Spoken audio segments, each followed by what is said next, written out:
each number on the right to the nearest 10.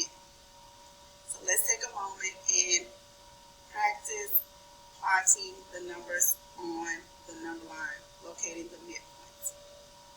Okay, so we have 180 and we have 190.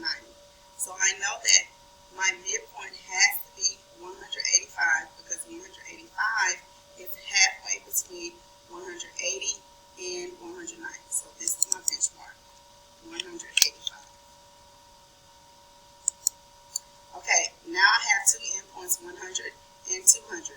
So I know that halfway between 0 and 100 is 50. So my midpoint has to be 150 because half of 100 is 50. And since I am in my hundreds, halfway between 100 and 200 would be 150. So 150 is my benchmark on this number line. Okay, on the third number line, my endpoints are 200 and 300. Again, halfway between 0 and 100 is 50. So I know that halfway between 300 and 200, 200 and 300, would be 250. So this would be my benchmark.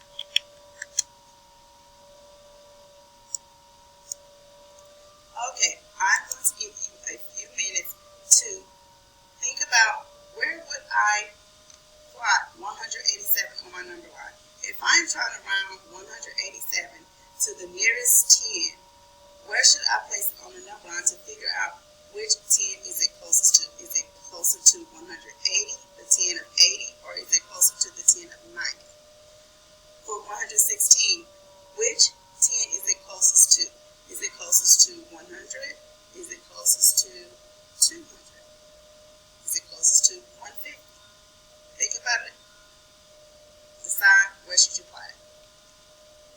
And on the last one, we have 260. Which 10 is 260 closest to? Would I plot it between 250, or is it closer between 250 and 300? Think about it, and I'll give you a few minutes to place these numbers on your number line. Okay, so I have 180 and 190. I know that if I'm counting, that 187 cannot come between 180 and 185. So I would have to plot 187 between 190, 185, and 190. So that means that if I'm rounding 187 to the nearest 10, it's going to round to 190. It's going to round to 190.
know that I can't plot 260 between 200 and 250 because that is not reasonable.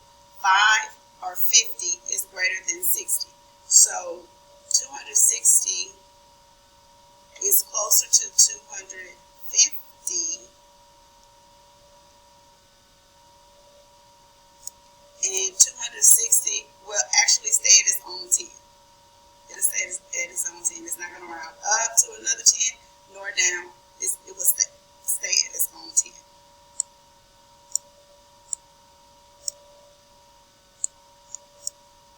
But it is closer to 250 than 270.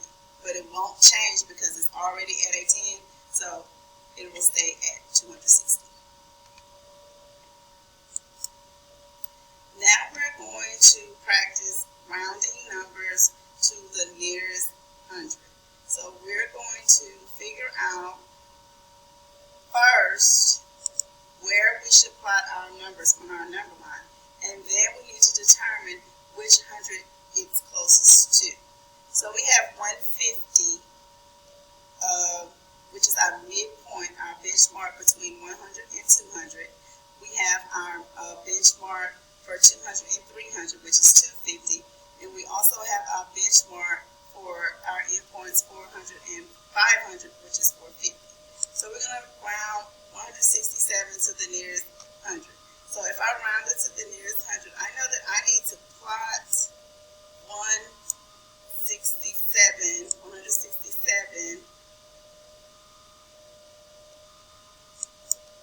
Sorry.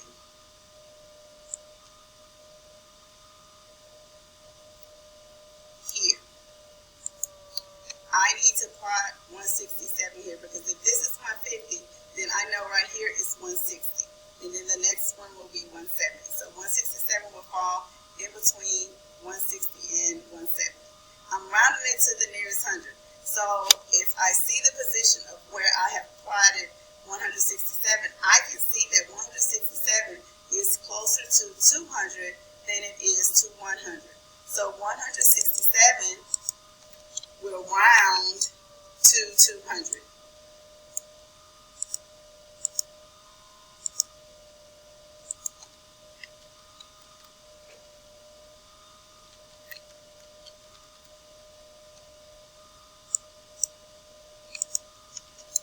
Looking at the next number line, I have 200 and I have 300. So I am trying to round 210 to the nearest 100. So it wouldn't be reasonable for me to place 210 between 250 and 300 because 10 is less than 50. So 10 should come before 50 if I'm counting whole numbers. So I'm going to plot 210 here, because if I'm counting on my number line, by tens I have 200, 210, 220, 230, 240,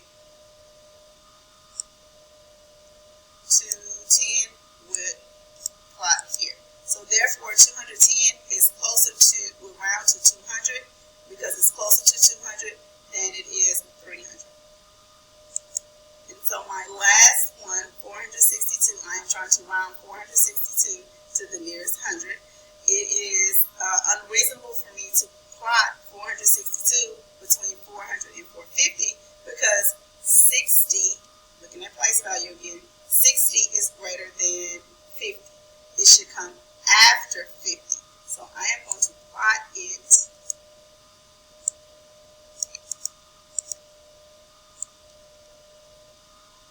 here.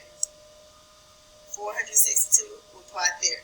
So 462 is closer to 500 than it is 400. So 462 will round to 500.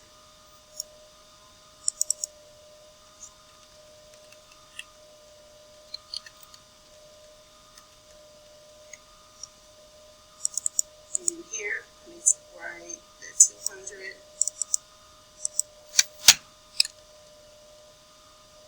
10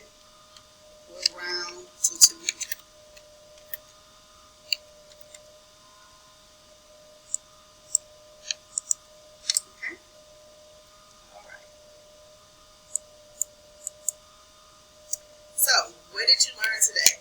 Today you learned a lot about estimation. You learned how to find the benchmark on a number line between two consecutive tens as well as hundreds. You've learned that if the number is closer, which number is closer to 100, which number is farthest away from the 100, and if it's closer to that 100, then it will round to that 100. If it's closer to that 10, it will round to that 10. So now I want you to go and practice rounding numbers to the nearest hundreds and tens using the strategies that you've learned today